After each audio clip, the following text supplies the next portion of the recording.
రే సాయిగా, రేయ్ ఎందుకురా నా పెళ్ళ వెంట పడుతున్నావు? ఎందుకురా నా పెళ్ళాన్ని తగులుకున్నావు?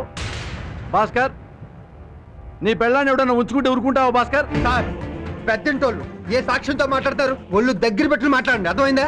ప్రూఫ్ లేదనుకున్నావా? నా పెళ్ళాం ఆత్మహత్య చేసుకోబోయింది. ఇది నీళ్లలోకి దూకింది. అదే స్పాట్ కి మీ వాడు వచ్చాడు. మీ వాడు డైరెక్ట్ గా నా పెళ్ళాం మీద దూకాడు, వాటేసుకున్నాడు, పైకి తీసుకొచ్చాడు, నా పెళ్ళాన్ని టచ్ చేశాడు. ఎందుకు టచ్ చేశాడు నా పెళ్ళాన్ని? ఏం మాట్లాడుతున్నారండి మీరు? సాటి మనిషి చచ్చిపోతుంటే మానవత్వంతో కాపాడటం కూడా తప్పేనా? అదే స్పాట్ లో అదే నీళ్లలో నేను దూకా. నన్నెందుకు నీ మరిది మానవత్వంతో కాపాడలేదు? నా పెళ్ళాన్ని ఎందుకు కాపాడాడు మానవత్వంతో? ఒరేయ్, నీ తమ్ముడు ఓన్లీ వాడి గాల్ ఫ్రెండ్స్ని కాపాడతాడా? ఓన్లీ లేడీస్ని కాపాడతాడా మానవత్వంతో? మగాళ్ళని కాపాడ్డా? నా పెళ్ళాన్ని మాత్రమే కాపాడతాడా? వాడి కీపునే కాపాడతాడా? దొంగ నా కొడక! రేయ్ భాస్కర్, నా పెళ్ళావు నీ తమ్ముడికి ఇదిగో ఇదిగో వీడికి ఫోన్ చేసింది, రమ్మని చెప్పింది. నెలల్లో నేను ఇలా దుబ్బుతానని చెప్పింది. వచ్చి ఇలా పట్టుకోమని చెప్పింది, ఇలా వాటేసుకోమంది, ఇలా ముద్దు పెట్టేసుకొని అలా పైకి తీసుకొచ్చామంది, అలా ముద్దులు పెడుతూ ఉండమని చెప్పింది. లేకపోతే హైదరాబాద్ లో ఎన్ని గొప్ప స్పాట్లు ఉన్నాయి. గోల్కొండ ఉంది, చార్మినార్ ఉంది, హుస్సేన్ సాగర్ ఉంది, గండిపేట ఉంది. ఇన్ని గొప్ప స్పాట్లుగా నా పెళ్ళాం వెళ్లకుండా ఇక్కడ దూకింది కదా.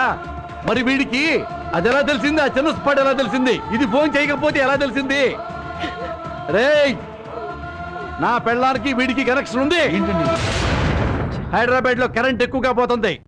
కరెంటు ఉన్నప్పుడు ఇది నా ఇంట్లో ఉంటుంది, కరెంటు పోయినప్పుడు ఇది నీ ఇంట్లో ఉంటుంది. అది సంగతి. హలో మిస్టర్, ఇలా రా. నువ్వు మాట్లాడే మాటలకి ప్రూఫ్ ఉందా లేక ఒట్టి అనుమానమేనా? ఓన్లీ అనుమానమే సార్. అనుమానం వస్తే క్లారిఫై చేసుకోవాలి కానీ ఇట్లా అడగచ్చా? అడగకూడదు సార్. తప్పు అయితే కేసు బుక్ చేయి. పోలీసులో మేమున్నాం, చట్టం ఉంది, న్యాయస్థానం ఉంది. ప్రూఫ్ లేకుండా ఇలా నిందలేకు. అనవసరంగా ఎక్కువ మాట్లాడుకో, వెళ్ళ. సారీ సార్, మీ వల్ల నాకేం తెలిసిందంటే ప్రూఫ్ లేకుండా మాట్లాడకూడదు, అనుమానంతో నిందలేయకూడదు. మీ police brain super brain. Bhavani, మీ కాళ్ళకి దండం పెట్టాలి. భవానీ, నా కళ్ళు తెరిపించారు. ప్రూఫ్ తో వస్తా, జాగ్రత్త. రేయ్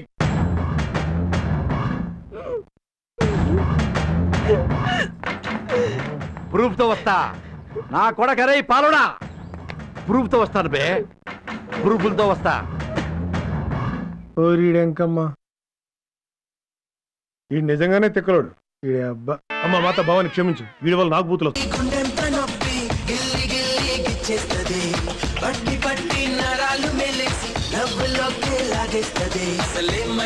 తెలియకుందిరో బాబోయ్, రాత్రిరంతా కొనుకోలేదు.